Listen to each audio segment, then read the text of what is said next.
Están además los testimonios actuales sobre la reencarnación, incluyendo los científicos, como es el caso del doctor Ian Stevenson de la Universidad de Virginia, el investigador más serio y prestigioso en múltiples casos de niños recordando vidas pasadas. Here in the Personality Studies Division, modern science is coming head-to-head with the mystical beliefs of reincarnation. Its founder is psychologist Professor Ian Stevenson. For over 40 years he has traveled the world tracking down those children who claim to be able to recall a past life. Over this long period, he believes that a significant pattern has emerged in many countries.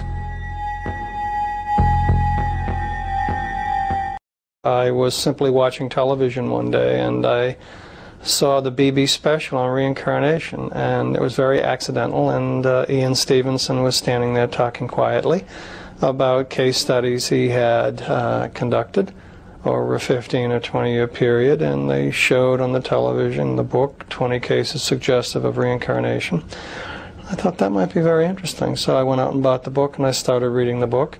And one of the things you'll find that when you read the case studies, rather than talk about what they are without reading them closely, there's a kind of force to the case studies that is really enticing, enthralling. Stevenson is the prime mover of the data because he's made it a research project for 30 or 40 years of examining children and seeing whether their claims to have to have reincarnated are actually substantial. Existen casos muy documentados, como es el caso de la familia Lininger del sur de los Estados Unidos. James, hijo de Andrea y Bruce, comenzó desde muy bebé a sorprender a sus padres, una pareja moderna de Lafayette, Luisiana, cristianos con un alto nivel educativo y que eran totalmente opuestos a creer en la reencarnación. Las evidencias indiscutibles y contundentes que ellos confirmaron de primera mano surgieron nada menos que de labios de su propio hijo desde los 2 años de edad.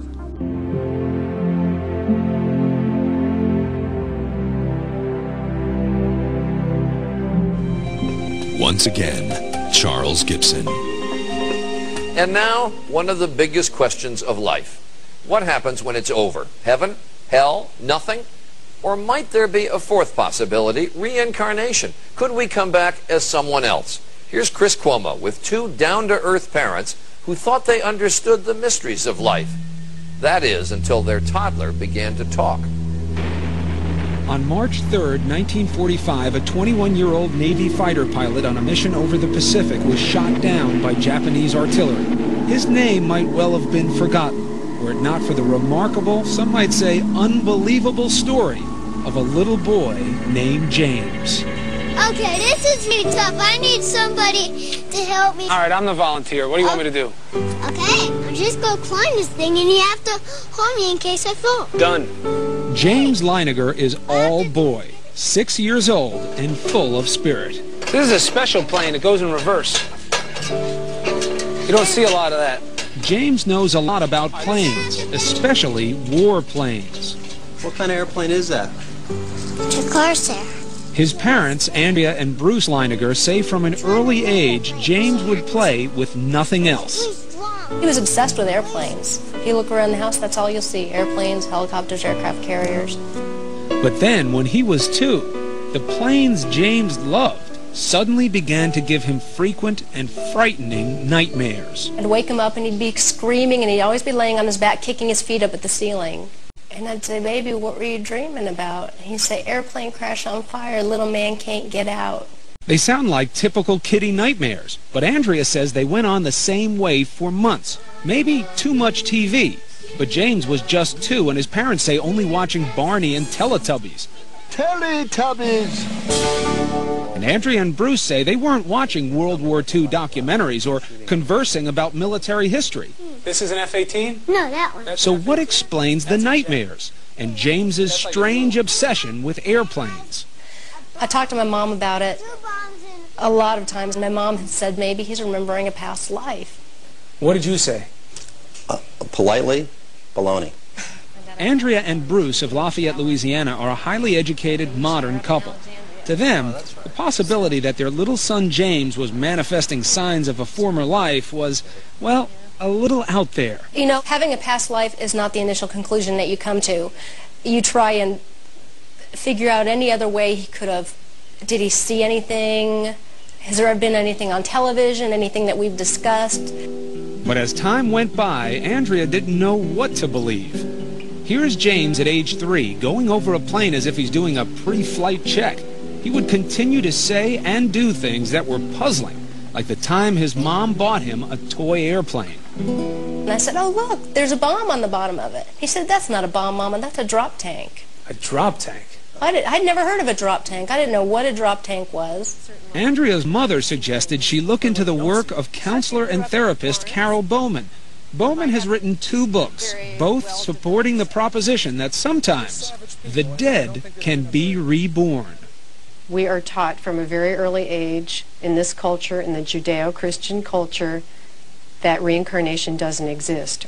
Once you observe this in a child, and the evidence is very compelling, you have to open up to another explanation for what is going on. Bruce was deeply skeptical.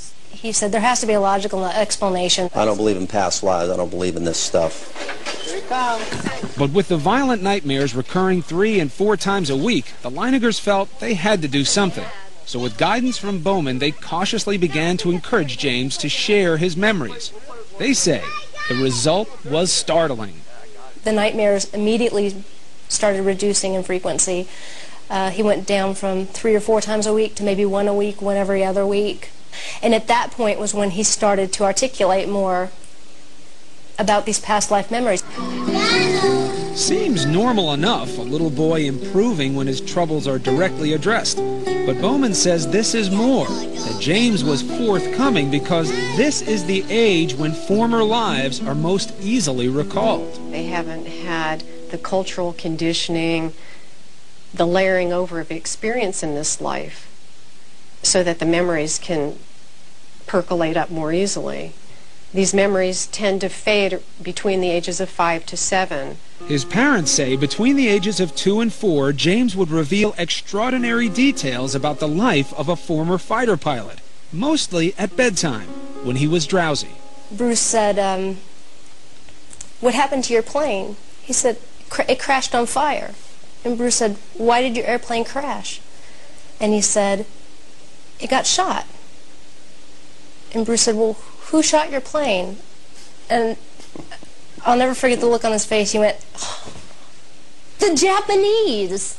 Still, despite these extraordinary stories, Bruce remained dubious. Almost to prove they couldn't be true, he began to piece together the details James was sharing. And what he found, he says, shook him to the core. For in many instances, the stories appeared to match the facts. James seemed to be recalling real events, real people, in the life of a man who'd been dead for almost 60 years. Coming up, a toddler, just 3 years old. So how does he know the pilots from a World War II squadron?